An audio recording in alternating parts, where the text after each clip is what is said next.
देवराज नाम का जो व्यक्ति था, उसने अपनी माता पिता की इच्छा के बगैर विवाह किया। समझ में आ रही है ना बात? समझ में आ रही है? कलयुग की निशानी है कि माता पिता की इच्छा के बिना शादी करी। मैं ऐसा प्रेम विवाह के विरोध में नहीं हूं, पर जिसमें तुम्हारा समाज राजी नहीं, जिसमें तुम्हारा परिवार राजी नहीं, जिसमें तुम्हारे माता पिता राजी नहीं, ऐसे विवाह को करना अच्छा नहीं है। मेरे भाई बहन, विवाह जीवन के बहुत बड़े निर्णय में से एक निर्णय है।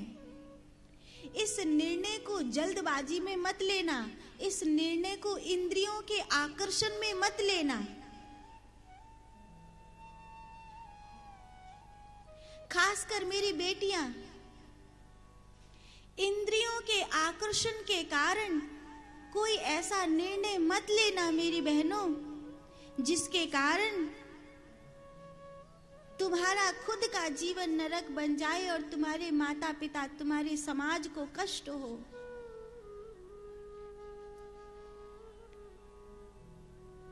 तुम्हारे जीवन का हर क्षण सुखमय हो, ऐसा करना।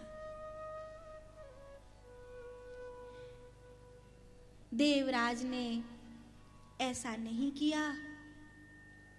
देवराज ने एक ऐसी स्त्री से विवाह किया जो अच्छी नहीं थी। वो तो कहती थी, अपने बाप का धन ला करके मुझे दो, खुद ज्यादा धन कमा के लाओ, पाप करो पुण्य करो, मुझे कोई लेना देना नहीं, बस धन लेकर आओ, ऐसा कहती थी वो।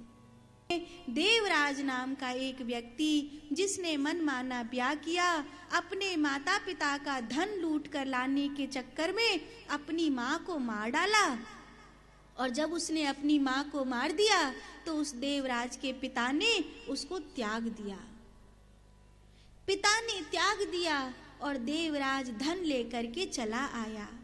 धन लेकर के चला आया वह देवराज और अपनी पत्नी के साथ आसने शयने पाने भोजने क्रीडने तथा अर्थात हर समय वो भोग विलास में रहने लगा। हर समय अगर भोग विलास में रहोगे तो जल्दी मर जाओगे, ब्रह्मचर्य में रहोगे तो बहुत दिन जियोगे। आपने देखा है, आज भी ऐसे घर हैं जिनमें 100-100 बरस के लोग बैठे हैं।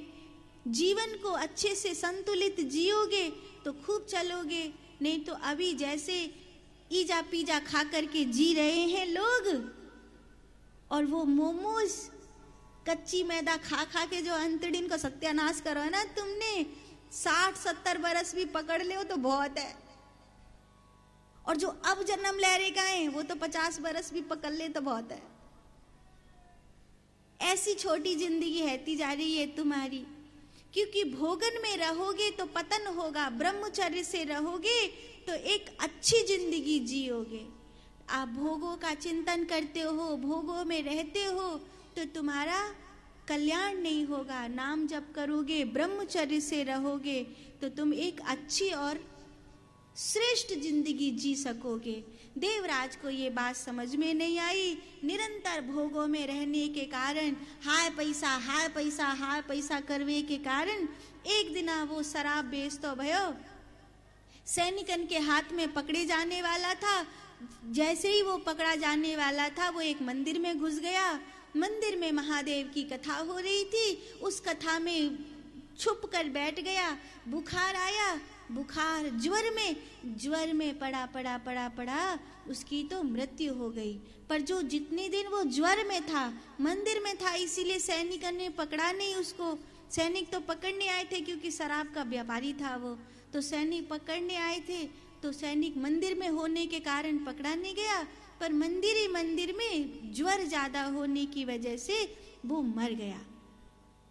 मरने के बाद यमदूत इसे ले जाने के लिए आए तो इसने देखा कि शिव के दूत मुझे अपने साथ ले जा रहे हैं, तो इसकी आंखों में आंसू आ गए कि मैं तो पापी, मैं तो घोर पापी, मुझे ले जाने के लिए शिव के दूत आए हैं। मैंने तो जीवन में कोई अच्छा काम नहीं किया, मैंने तो मेरी जिंदगी में कोई पुण्य का काम नहीं किया।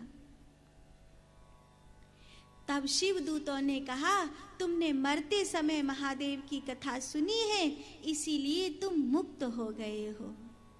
और देवराज रो रो कर सबसे कहने लगा कि भैया, मैंने जीते जी जीवन में कोई पुण्य कर्म नहीं किया, अंतिम समय महादेव का नाम मेरे कान में पड़ा तो मैं मुक्त हो गया। अगर कोई जिंदगी भर महादेव का नाम लेता, अच्छे काम करता, तो भैया उसे शिव अपना लेते हैं, ये महादेव उसे अपना लेते हैं। वो सबसे बोला, बहुत राजी हुआ। शिव के चरणों में देवराज पहुंचा। इस प्रकार ये शिव महापुराण की महिमा है। अच्छे कर्म करोगे, क्या क्या करना है सुनो। इन हाथों से दान करो, हृदय से दूसरों पर दया करो। बुझ तो पा रहे? इन हाथों से दान करो, हृदय से दया करो और इंद्रियों से अपने विषयों का दमन करो। ये 3 चीज कर लो, तुम्हारा कल्याण हो जाएगा। कौन कौन सी 3 चीज याद रहेगी कि नहीं? याद रहेगी?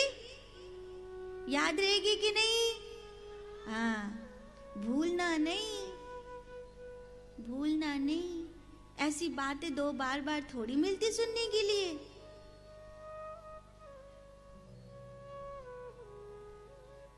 ये कल्याण का मार्ग है।